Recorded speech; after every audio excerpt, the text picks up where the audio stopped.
Hi guys, welcome to another episode of Breaking Barriers, the Mental Health Podcast. Today we are very excited. We had a very special guest, but I'm going to let Lizzie do the introduction this time. I am beyond excited to be introducing Maria Martinez Guzman. She is the Executive Vice President for Univision Network News. She is the recipient of, I think it's 8 Emmys, 2 Peabody Awards, 2 more awards. Am I correct? Yeah, the Mura Awards.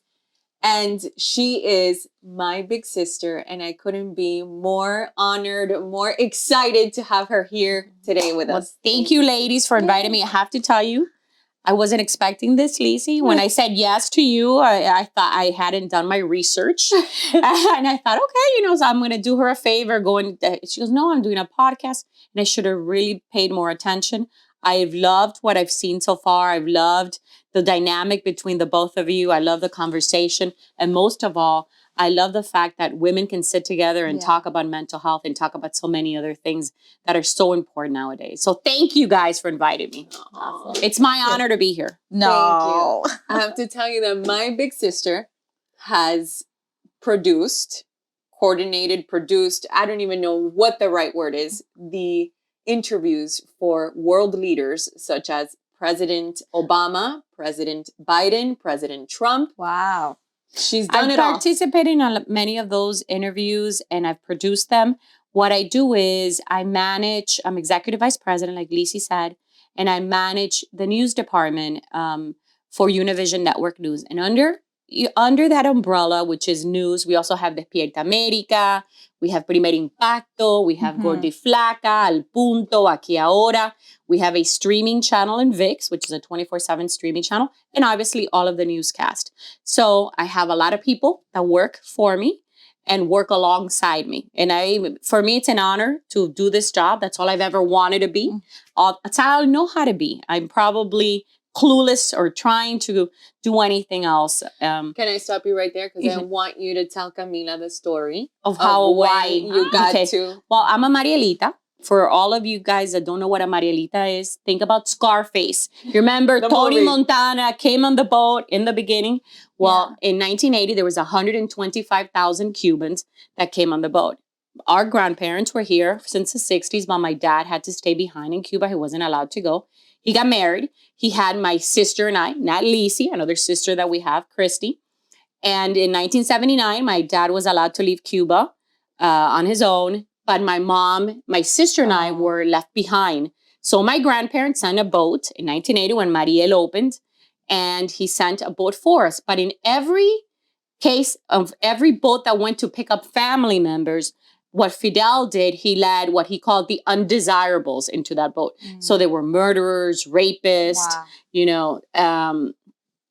everything and anything, and family members. So my mom, back then she was probably 29 years old. I was 7. My sister was 5, my sister Christy.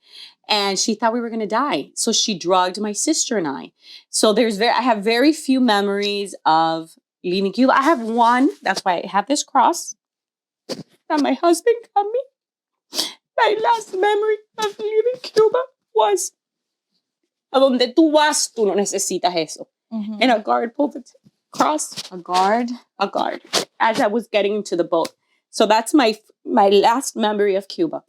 Wow. Wait, can we translate what you just said? Yes, where you're going, you're not going to need this. You're not going to need this. Wow. And he wanted to steal a cross that had been sent over by my grandparents. So I love this country. This country has given me every opportunity. And it's pretty much made me the woman that I am. And I think that one of the things that I love, you can dream. I always have this quote in mind, which to this day, I don't even know who wrote it. It says, little girls with big dreams turn into women with vision. Yes, ma'am. So I lived in Michigan for 6 months. And I was living in Michigan. And my grandfather, who I said, Cristobal, God rest his soul, he spoke perfect English. And I was watching a debate. It was 1980. It was a presidential debate between Jimmy Carter and Ronald Reagan. And I didn't understand. I had just gotten from Cuba. And I kept on asking my grandfather, what are they saying? What are they saying? Because it seemed very animated. And Barbara Walters was the moderator in that event. And he kept on telling me and translating. And I was enthralled because I said, oh my God, in this country, you get to ask those questions? And he said, in this country, you get to be her. And that's where my love affair with news started. And that's all I've ever wanted to be. Wow. A journalist. Since she's 7 years old. Since I was 7 years old. That's amazing. Yeah. I was a little girl with a big dream that turned into a woman with a vision. Mm-hmm. Every story that I would do, it's like my baby. I live it. I dream it. I focus on it. I become obsessed with it. It doesn't matter if it's too small, too big. There's nothing dull about what I do. Every day I walk into my work. I walk in there and I never do the same thing. I am so lucky. I am so blessed because it's, I'm watching history in the making. How many people get to go to work and see history? Whether I'm covering a hurricane, whether I'm covering a serial killer, whether I'm covering a world leader, an artist, a singer, a writer. It's people that make the news. Yeah. And I get to sit there and witness it and talk to them and it be part of it somehow. Yeah. So it's just, for me, I don't think I'll ever get bored of doing this job. It's very rewarding. I have to say that I am now in another role, which is a lot more supervisory. Sometimes I feel like, oh God, I'm turning into a bureaucrat.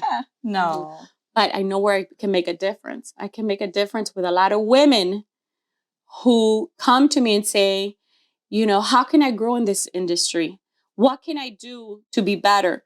How can I go get that dream interview? It is scary out there. What do you tell them? What's the feedback that you give them? Never give up. Never take no for an answer. When I send a reporter, and this is horrible what I'm going to say, I send a reporter to cover a funeral. Let's say somebody just died or somebody got murdered and the parents of a murdered child are in the funeral and you have to cover that. Yeah. That's scary for a reporter. You don't want it. That's such a private moment. What do you tell a parent who just lost a child? Exactly. But they're covering a story. Okay. So, how do you do it? You do it with decency. You do it with, here's my card. Maybe you're not ready to talk right now, but when you are, I would love to hear your story. Exactly. And like that. And so sometimes I come back, they said no, never going to do it. I go, you know what? Be persistent. Today was not the day, but maybe in a week, maybe in a month, maybe in a year.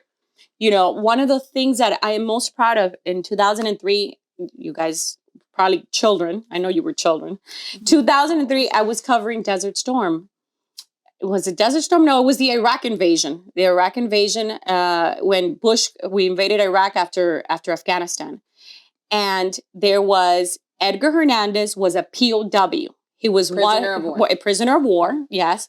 He was one of 5 who had been taken hostage by Saddam Hussein. He was the only Hispanic. Remember, because I work for Univision, I always have to find that Hispanic angle. Mm-hmm. Okay. And I don't know if you guys, Lynch was another one, the woman. I don't know if you guys, you were too small. And the father said to me, if he ever comes back, you're going to get the first interview. And everybody at my work thought, that kid is gone. He's dead. You're never going to get that interview. For 6 weeks, I would call the guy every day. Hey, how you doing? Mr. Hernandez, how are you? How are you feeling today? Oh my God. By then I had a daughter. So I know what a parent feels like. Oh my God, I can't imagine. And every day I would call and see how the family was. Lo and behold, the 5 of them were rescued somewhere in a Saddam Hussein dungeon. Wow. And when he came back, that father made his son sit with us and give us that first interview. He kept his word. He kept his word. Wow. Mm-hmm. I want to go back to the story that you mentioned when you left Cuba. When I left Cuba. I want to say at 7 years old, you already know what's going on. I'm going to have to tell you something. And being a Marielita was such a bad stigma. You would say the word Marielita and everybody was like, es una Marielita, es una delincuente, debe ser un criminal. Said criminal, a delinquent, I was 7. And I would hear all these stories. And we lived in Michigan for only 6 months. And then we came to Miami. And let me tell you what I did. I don't know if Lisa even knows. In the first day of school, my mom and my dad put me in this school. It was Auburndale Elementary. And what happened was my dad and my mom sent me off to school, and I kept on saying to myself, I can't say I'm a Marielita. So I'm going to pretend like I speak a third language. I was 7. Maybe by then I had turned 8. But at 7 years old? So the teacher spoke to me in English and said, hi, what's your name? I knew what she was saying, but I needed to pretend in my head. I was pretending like I didn't speak a language. So I said, blah, blah, blah, blah. And the teacher was like, What's wrong with this child? Oh, you probably don't speak English. Let me ask you in Spanish, ¿cuál es tu nombre? I absolutely perfectly understood what my name was. I answered her the same. I said, blah, blah, blah. No. Well, lo and behold, they called my parents that night to come to school the next day, that they were going to ship me off to a school for special needs. And my mom was like, pero ella se veía tan normal. She looks so normal. My God, we had to come to America to discover there's something wrong with this child. Oh my God. They were very upset. The next day they went to sign the papers. And my mom goes, but how did you figure it out? She was always so normal. No, she doesn't speak. What do you mean she doesn't speak? No. Have you spoken to her in English? We just came from Cuba not so long ago, about 6 months. No, she doesn't speak Spanish or English. And she goes, she already knew that something was up. I was like, ay, she esta said, niña. Toñi, that's my nickname, habla. And then I said, blah, blah. And then she looked at me again and she pinched me. She goes, you better start talking. Mm-hmm. And there I just started crying and said, Mom, I don't want to be a Marielita. It's horrible. But that's just to show you, you know, the stigmas that, you know, can cause somebody as you're seeing. I didn't want to be a social. I felt like nobody's going to like me. I'm not going to make any friends. This is a new country. But I want to ask you, when you were 7 years old, how did you learn what a Marielita was? How? From the news. Okay. From the news, and you were saw seeing that. Yes, and you would see a Marielita killed 3 people today. Mm. Marielita, you know, started a fire. It was all those criminals. They were living on tents under, you know, the highways in Miami. It's just amazing that at 7 years old, going through that you're so aware about what it means, that you don't want to be associated. For me, it was bad. Marielita was a negative connotation, mm-hmm. and it was, you must be bad, you must be a delinquent. And I'm very proud of being Cuban. Mm-hmm. I'm very proud of being Hispanic. Yeah. But I didn't want to be a Marielita. And to be honest with you, I am so proud of that, right? You know, through the years, it gives you like, I wear like a badge of honor. I am a Marielita. And a lot of people say, what is it? Or they think of Scarface. Yeah. Really? I mean, and you're not a criminal. No. But I think that going through that, like seeing you, first of all, I think we can all agree that she's a badass. Okay? Yeah, she is. Starting off with that, but just going through that experience, what you had to live with and seeing your family, and then what the guard did with your necklace. Just, do you think that was like a little bit of the fuel or what make you be the person that you are? I think the fuel was, I came from a communist country, and I hate the fact that you can't vote, that you can't say what you want, mm-hmm. that you can't think what you want. And I've always been a very independent spirit. And when I got to this country and I really saw the possibilities of being in a place that you make your own destiny, that you can speak your mind, I fell in love with that. And in being a journalist, that's what you do mm-hmm. every day. You know, you're speaking, you're thinking, and you're expressing yourself somehow. Although in journalism, you have to be objective. You show the facts. But I mean, in a place like Cuba, you can't even do that. It's a facts according to the government. Correct. And although I was probably very young and I didn't capture what exactly it meant mm-hmm. to, you know, live in a democratic mm-hmm. country, I fell in love with it. Like talking from my experience, you know, I left Cuba when I was 9. Mm-hmm. So it's kind of around the same age, but I always said that phrase that ignorance is bliss. Mm-hmm. I was a child. I didn't know what was going on around. I didn't pay attention about the government. I didn't pay attention about anything. All I knew is that I remember my parents saying, no, we cannot do that. No, we cannot say that now. Mm-hmm. You know, the controlling part and being from the outside. And then when I went to Spain, going through history and the books, I'm like, oh my goodness. I remember my dad shipping us off to church and he had to be in hiding. We lived in a small town called Cabaiwan. There's about 30,000. It's probably the equivalent in the United States of a place like somewhere in Kentucky. Mm-hmm. And you couldn't go to church. And I remember he would dress us up. My mom and him would dress us up. And for my dad, it was important that we go to church. They got married by church when nobody did. When nobody was doing that. No, nobody was doing that. They did that, So it was those sort of things. My dad was always kind of like a rebel. His parents were already in the States. So he was an outcast. So we had that, I want to say privilege, that we always knew there was something better, that we were going to go somewhere where that was not the norm, that to live in hiding and to be almost like a rebel. Yes. So it was like that always to me and always, blew my mind. Yeah. Mind you, this is my sister and these are stories that I've always, but I hear her and I'm always so inspired by you. You're amazing. Thank you. This is my big sister. Oh God. Yes. I mean, she's just this incredible woman. She's come to this country from the age of 7 years old. She knew what she wanted to do. She inspires and empowers women every single day in her line of work. And to me personally, I need to add, because it's something that happened when I was very young. I was 19 years old when my father passed away, when our father passed away. Mm-hmm. She was 29.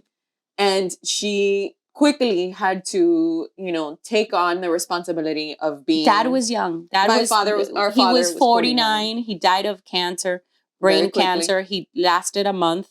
From the time that we found out he was sick. My mom actually was 2 years older than my dad. And she was 51 at the time. She wasn't like, we didn't have any benefits. She couldn't retire. Lisi was going in college. My other sister was married. So I was divorced already. I was divorced from my first husband, the father of my child. So instead of feeling sorry for myself, like, oh my God, all these things landed on me. And what am I going to do? I had my 4 grandparents. I was responsible for my 4 grandparents, 2 of which lived with my mom. The other 2, which were my dad's parents, depended on us too. We had to give them money. So instead of saying, why me? There was no question. No, it was, why not me? Mm-hmm. And she took on the responsibility of, I was a hot mess. I had just lost my father. I, unfortunately, probably wanted to drop out of college. I started drinking. I was grieving the loss of my father, but my sister took on this huge responsibility of getting my ass into shape. And I remember I went to her car.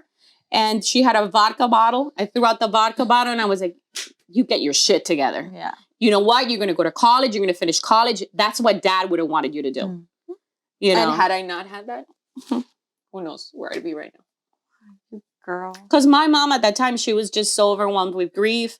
She wasn't thinking about it. She was like, and you have to understand, a 19-year-old, my other sister and I, Christy and I, obviously had our dad walk us down the aisle. All these things that you should do, that you should, the day she got married, she didn't have that. So that sucks. That's the part that's not sucks. But no, it sucks. But you know what? That's a part that shows the woman that you are. And did help shape me. Yes. And you never felt sorry for it. You had a few months of, craziness. You got your shit together and you went forward. I'm so proud of both of you. Thank you. And she dedicated her degree to me. Yes. When I graduated. When she graduated, I was so proud of her. When I graduated and I finished my master's program in psychology. Yes. Yes. Thank God for my mother and my other sister and everything. Mm-hmm. But I dedicated my studies, my degree, everything was to my sister. Because had it not been for her, again, God knows where I'd be right now. So when I graduated, I said, this that I have right here is because of you. And one thing about our family is we all have women. Yeah, we're all women. Each of my sisters only has daughters. I have a daughter. Wow. My sister Christy has a daughter. There's no boys. So what we are is a group of very strong, independent women. Sometimes it's good. Sometimes it's bad because, when we want our way, we want our way. But it's certainly something that, and I think that's from my mother, from, when she got in that boat and drugged my sister and I and said, you know what? We're going to die. We're going to die. I'd rather these kids be, so afraid. But she never, ever portrayed that. I have another story when I got to, I got to Key West. I remember they put us in yellow buses and they took us up to Chrome Detention Center from Key West to Chrome in the yellow buses. It was like a 4-hour thing. And I walked into Chrome. Fast forward, 30 years later, I was in McAllen, Texas, sitting in my newsroom. That's where I started my career, in McAllen, Texas. I was a news director.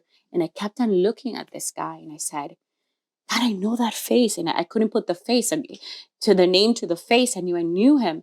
My reporter was interviewing him. And I said, sir, I'm sorry. I know you from somewhere. And he said, well, you know, I've been here most of my life. The only time I wasn't here was from 79 to 81. When I was stationed in Chrome, I was in Chrome. I was head of Chrome Detention Center in Miami. And I said, you were the guy who said, welcome to America. Oh my God. You really remembered him? That's crazy. I had that face etched in my mind. He gave me my first Coca-Cola, my first ham sandwich. And obviously the face had changed because it was 30 years later. But it was that, you know, there's certain things that just stay with you as a child. I was going to say that. You're aware all of these little things that I'm very aware of that. I was very aware of that Chrome, of sleeping in a cot, our uncle going to pick us up. You know, there's things that are vivid. And that man, he asked me to speak later on when he retired. He was head of immigration and customs. And it's just an honor for me. So that's another thing about me. When other people are bashing, you know, the police and law enforcement, I'm very much a pro law enforcement because to me, they build the Coast Guard helped us when we started adrift, you know, to got to the States. My ex-husband, the father of my child, is a drug enforcement agent. So there's just, you know, I've just always valued and respected and admired all those people who dedicate their lives to law enforcement. To protecting. Yeah. Yes. So through going through everything that you've been through life, what do you think that has helped you achieve all the goals that you have? Never feeling sorry for myself. Best and be driven and set yourself goals, but realistic goals. If you're going to say to yourself, I want to be a millionaire by the age of 30, that's not unrealistic. If you want to say to yourself, you know what, by the age of 30, I want to make twice what I make now, for instance, or twice your age. This is always a better. She's told me this. Taught me that. Yeah, listen to this. If you're 30 years old, you should strive to make at least 60, which is twice your age. Okay. If you're 40, you should be making 80. But besides that, love what you do and don't be a mediocre. I hate mediocrity. Always be the best. If you're a booker, bookers are those that are trying to get the interview. Be the best booker you can be. If you're a producer, be the best producer. If you're an assignment editor, I don't know what you guys know. What you do, be the best at it. You know, and don't work. One of the things that always boggles my mind nowadays, and I don't know if this is because of COVID, because people are just feeling, you know, so sad. And I only want to work 9 to 5, Monday through Friday. I still have to work 24/7 because I'm in the news business. News doesn't happen 9 to 5, Monday through Friday. They're always happening. And I believe all the time. I've been in holidays, in Christmas. By the way, I have to tell you a quick story about this. And she really means this when she says all the time, it is all the time. I will never forget, we're at Thanksgiving years ago in her house, Thanksgiving dinner, and we're about to cut the turkey. Or in our case, we're Cuban, so there was lechon. And I remember her looking at her cell phone and saying, "Oh, guys, sorry, hold on. This is a call from the Pentagon. I have to take this." Fidel Castro died over a Thanksgiving holiday. Right. So she gets up, she's running around. I would wait. Okay, but all these things, you know, this is my life. This is, and I love what I do. And as a single mom, I was a single mom for a long time. I got married 10 years ago. My daughter's going to be 24. She's in law school, but I missed a lot of things. And my daughter knew early on. Thank God I had my sisters, my mother to take care of her. But this is what mommy does. So it's going to be another. For instance, I remember when she turned 12 years old, I was in Spain following a prostitute. There was a Secret Service scandal with some of Obama's Secret Service agents who had gone to Colombia to on a trip, and they got involved with a prostitute. The prostitute decided to give me an interview, and she went to Spain, and that's where I had to follow her I missed my daughter's 12th birthday. I missed my daughter's entire first month of kindergarten because I was in Katrina. Hurricane Katrina. You know, those things I cannot get back. They're sacrifices. But, you know, and my daughter always taught, Mommy, do you have baking? She couldn't say breaking. Do you have baking news today, Mommy?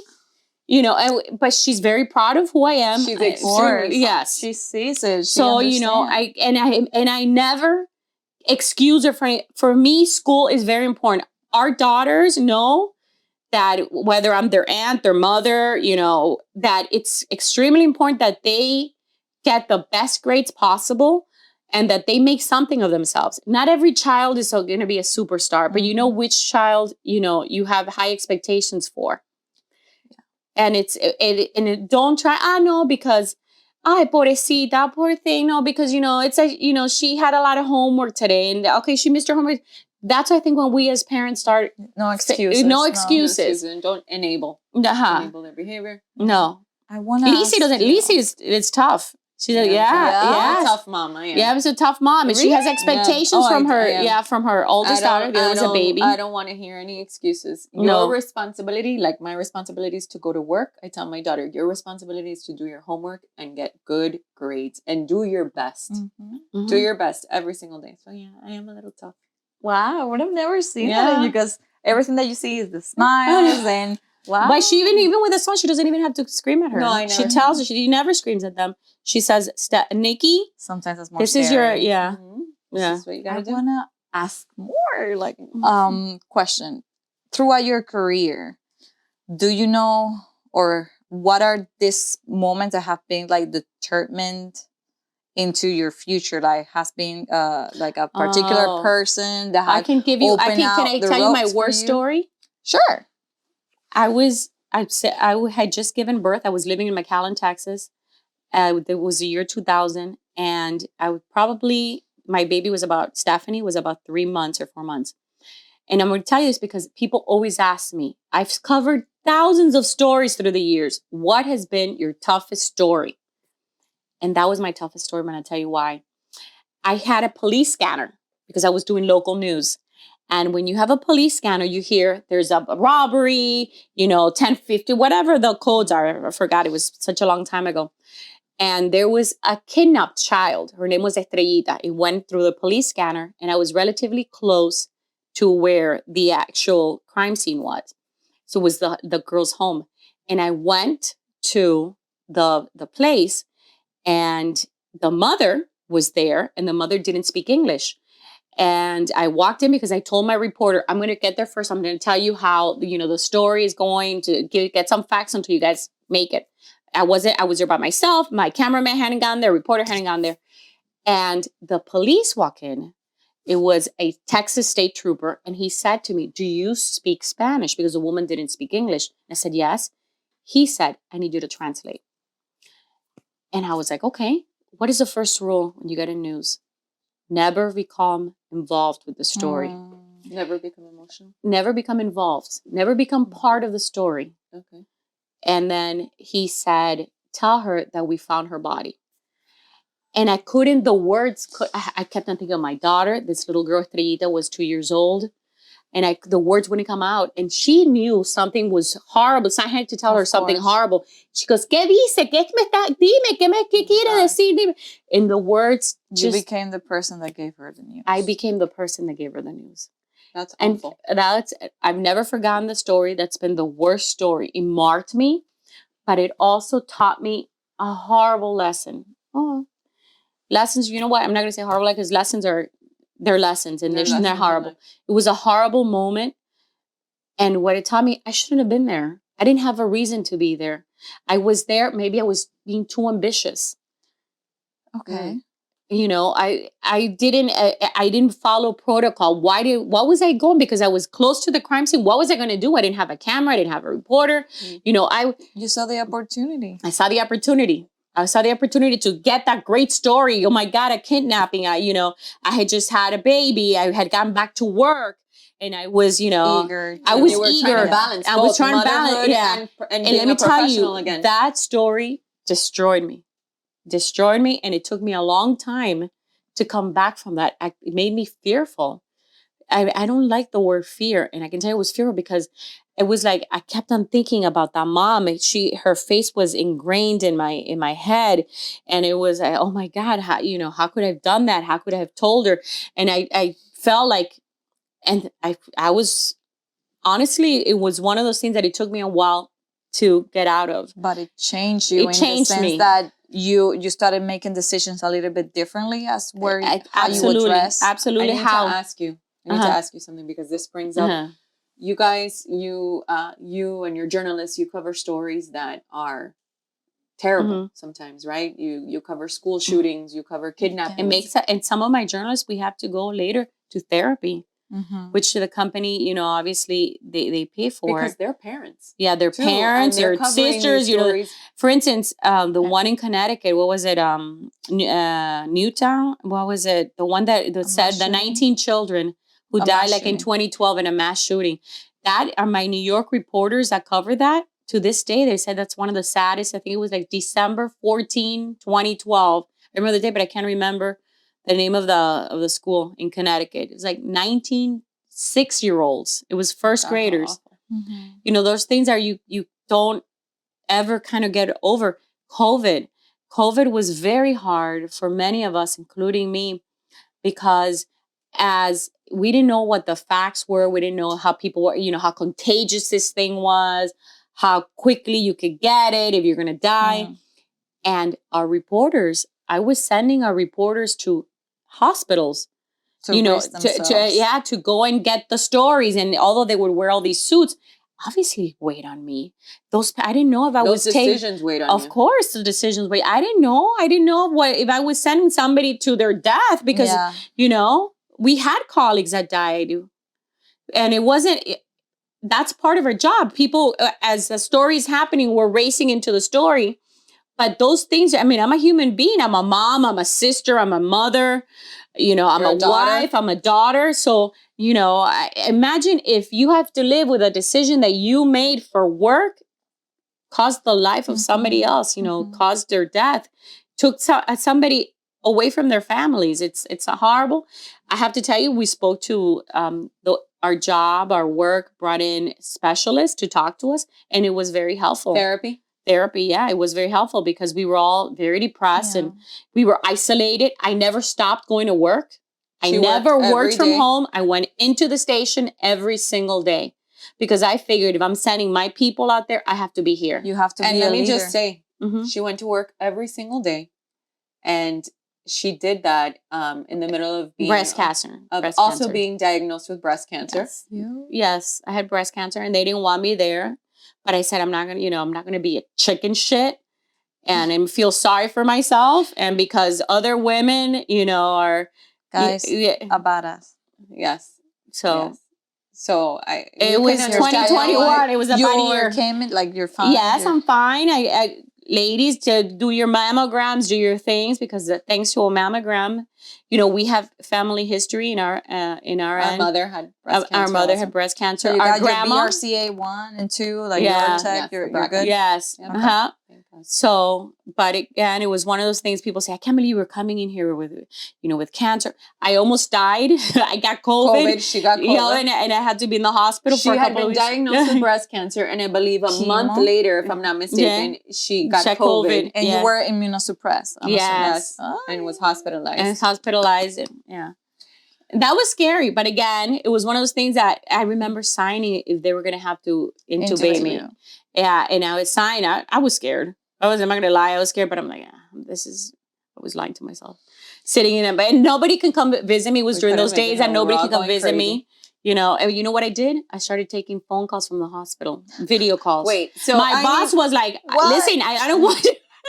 I don't want, because people were like, oh my God. I need to tell you another quick story. And we could tell stories, until we're blue in the face, but I will never forget. And I want to tell the story because this goes to her personality. This is a little bit about her. She is not going to take no for an answer. I'm not going to take no. She's going to do what it takes all the time. She's going to push the boundaries, and she just doesn't take no for an answer. She was in Venezuela. Her and her team, her crew of how many? We were 7 or 8. I was with Jorge Ramos. We got Ramos. arrested in Miraflores. She was detained by President You know Chavez. what I did? I asked questions. My reporter asked questions. He had given us an interview. Cuba. That became an international incident. Wait, before you get there. Hold on. It's February 25th, our mother's birthday. And I get a call from Ariana, which is one of her team, one of my employees, one of her manages employees. the reporters. And Ari says, I have to give you some news. And I said, what's going on? And she said, your sister is detained in Venezuela, and we haven't talked to her in a little while. It's been a couple of hours. Oh, God. I obviously have to now tell my mother on her birthday, this is what's going on. But now, we had our equipment confiscated. What Jorge Ramos did was ask the questions that he needed to ask. Obviously, that drove Maduro crazy. It was Maduro. It was with Maduro. And he, stopped the interview, got up. They confiscated our equipment. I went ballistic instead of, me like sitting down, I was just so angry because nobody's going to tell me what to do, and nobody's going to censor me. Trigger something from your childhood, coming from Cuba and all that. You're like, and no. In fact, Jorge always says that I turned into like a lioness, because I'm like, I'm not going to let myself be bullied here. And then my husband, who is a cameraman, who was there they sent him to, calm me down. That didn't work. That was worse. That was probably worse. That was probably worse. They patted me down because they thought I had maybe stuffed one of the cards from the interview on my dress. And basically they had to, at the end, we were there like 8 hours, 7 or 8 hours. We were detained. We were, they checked all our stuff. Became an international incident. We were let go. But later on, I was like, maybe I should have used my common sense. I was screaming. I was yelling. I went ballistic. People kept on asking me, are you scared? Were you scared? I was mad. I wasn't scared. I'm like, how dare these people? All he did was ask questions. That's all Jorge did. He did his job. And when they started censoring us and checking us, and, I felt like I was being I don't want to say raped, but because it's such violated. I was being violated. I had this woman who stuck her hands in my private parts to see if I had stuck something there. And that didn't bother me. What bothered me was the fact that they now had my interview. The control. Yeah. And they never returned it. But we got it. We got that interview. Did? Yes. Ooh. That's another story that I cannot discuss. But we did get that interview. See? I want to say, isn't she amazing? Yeah. Going back, I love it, but just going back in the advice of being persisting and never giving up. Do you think that sometimes at some point you have to let go some of them, that when to stop or when to keep going? Because I never let go. She's going to tell you, she'll never let go. I never let go. She'll always keep going. Why would I let go? Because maybe that wasn't the time. The only thing I have to let go if I'm dying, I'm dead, then I have to let go. But maybe that wasn't the time. Maybe, but I'll figure it out when the time is. She's always going to. That's the determination that I want to have. You know what my last story is going to be? The day Cuba is free, I'm going to go and I'm going to report from there. That's what I've been dreaming about, and I will not stop. And you shall have. In my lifetime, hopefully, that will happen. And I don't care how I get there. I don't care if it's dangerous. And my entire family knows that they're not going to stop me. That's going to be for me, that's my dream. That's what I've been obsessed about. Yeah. That's the story. Yes. That's my story where it started. That's my story where I'll end it. I want to add to that. Wow. Mm-hmm. I see life, right? Me in particular, I see my life as a story, right? And I always think, well, this is this chapter in my story. This is my chapter in my book. And I want to tie it with everything that you're saying and just, with mental health. I think it's so important to really look at life in chapters. And not all chapters are good. Mm-hmm. Some chapters are going to be rough. Yeah. And really getting past, if you're having a tough chapter right now, it's moving forward and move on to that next chapter. And that's, it's interesting that you say stories. I see my life as a story. And you know what? Also, Lizzie, sadly enough, and I have to say this as a woman, all the women in my life have been amazing. Most of them have been amazing. Having said that, professionally, there have been men who have been the one to promote me. We women sometimes become obstacles for other women. For each other. Yes. You know, in my career, other than the Cuba story, which for me is personal, what I am doing now, what inspires me now is to be a mentor to so many young women who are, you know, who are passionate about news, who are passionate about being a journalist, who really are going in there and all they want to do is tell stories. I'm in love with telling stories. And if that somehow I can shape them, you don't know how rewarding it is when, hi Maria, you remember me, you gave me my first job, or you remember I was your intern and now I'm an anchor in such and such a place, or hey Maria, guess what? You know, now I'm a news director in X station. You're making a difference. There's a girl named Berta who started as an intern for me in McAllen, Texas, and now she's vice president of all the Univision stations, the news ones. The Univision ones are part of Univision, but they're not owned and operated. And every time I talk to this girl, I'm like, I was maybe 29 years old, you know, like 28 when I living in McAllen. She was my intern. She was maybe 22. And she said, you gave me my first job. Wow. You know, and like that, there's great stories. So I always tell them, don't give up. And those women who can make a difference, make the difference. Yeah. You know, help them. You know, take the time to sit down, have a cup of coffee and say, you know what? For instance, if you want to be a serious journalist, ladies, don't start going to red carpets, dressing, you know, inappropriately, because then what happens in it, what you put in the internet stays in the internet. Yeah. If you want to be an entertainment reporter, yes, that's where you should be. If you want to be able to sit down with a world leader and ask them, you know, maybe that's not the way to go. Yeah. Right. Or be objective. Don't put things in there, opinions, because sometimes you can lose an interview by putting an opinion. Yes. You know, bashing a leader, because you don't know if that person is going to be a president again, or he's going to be a candidate of the major party. That applies to everything, every career, every profession. Everything. What do we do now when we're looking to see, should we hire somebody? I know I'm looking through their social media. I'm seeing what they do. The character of the person. Because that shows the character of the person. What you do today, you may not see it, but maybe 5 years, 10 years down the line, you. It's there. It haunts you. So make sure that whatever decisions you make today, you're not going to regret them tomorrow. Absolutely. So I want us to circle back, because I think listeners have to really find the value in every single episode. And I know personally, you've given me so much value in my personal life, my professional life, everything. You've taught me so much. So I want for you to stress a couple of things that you've talked about on this podcast. One, being persistent. Being persistent. Never give up. Never give up. Never take no. Never take no for an answer. Never take no for an answer. Figure it out. You find that yes. Find the yes. Find the yes. I like that. Yeah. Find the yes. Little girls with big dreams turn into women with a vision. She has been saying that for as long as I can remember. That's it. That's for me very important. I'm a grandma. Step grandma, but I don't like the word step. It's kind of ugly. I'm a grandma. There's this my granddaughter Julieta, who is 11 years old, goes to school with my niece Nikki. She just came from Mexico a year ago. Her mom abandoned her, sent her to vacation to the States. And then the day before we were supposed to return her, said, keep her, you guys keep her. So she's turned our world upside down.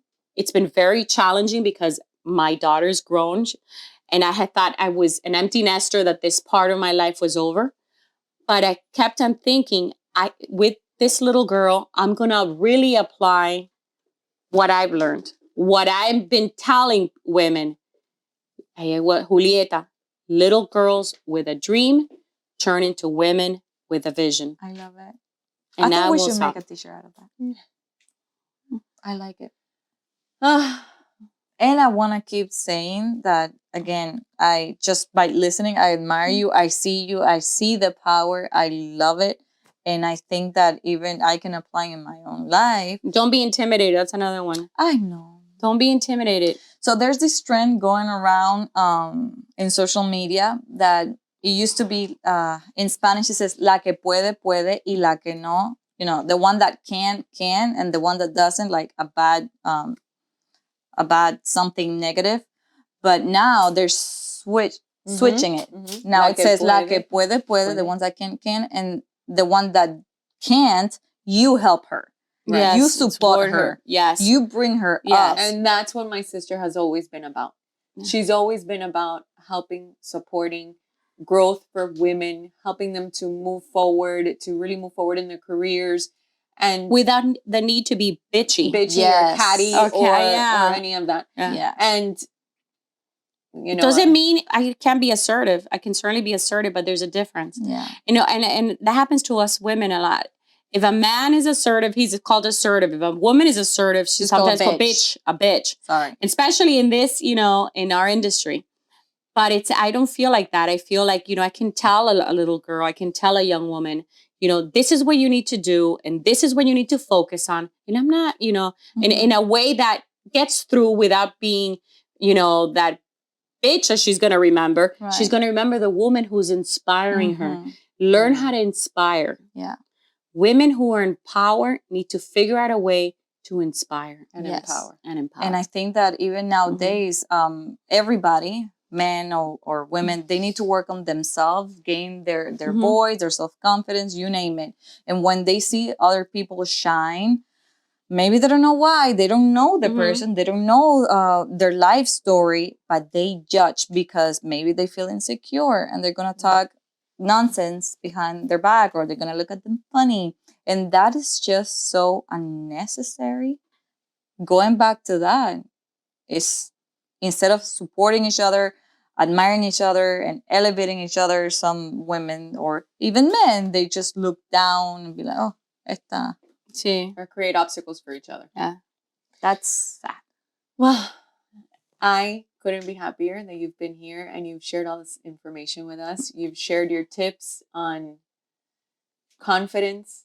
At least I will tell you. I've told you the little girl who started with the cross, that her cross got pulled, turned into a woman who will not be stopped, no matter where she's at. And that could be any woman. Thank you for being here to inspire and empower people. Wow. I mean, I have to tell you that I'm the one inspired today, because I came in here with my little narrow-minded self about thinking, oh, I'm going to do Lizzie a favor. I'm going to talk about whatever on some podcast. And I was blown away. Yeah. I was blown away with what you ladies are doing. I was blown away with the woman you've become and the woman who's sitting next to you. So thank you for inviting me. Thank you. I cry. Just let it out. Let it out. Because this is what we are doing, what we're doing. We are bringing this to you. We're bringing this to everyone out there that needs that maybe reality check. Maybe they need a reminder. Maybe they need some motivation so they can move forward. They can take that next step. They can help the next one in line. And work on yourself, because everybody goes through something. There's nothing wrong with anything surrounding traumas from childhood. There's nothing wrong with fighting for what you want. There's nothing wrong with discovering yourself and becoming a badass in whatever field you choose to do. So thank you. Please engage with us in social media. Give us your feedback. Tell us different topics that you want to hear in future episodes. Tell us what you thought about today's episode. Again, you can find our podcast, our Instagram information on Breaking Barriers, the podcast. Again, on Instagram, it's Breaking Barriers, the podcast. And please give us your feedback. So until next time, please follow us on our journey, Breaking Barriers, the Mental Health Podcast. Thank you, guys.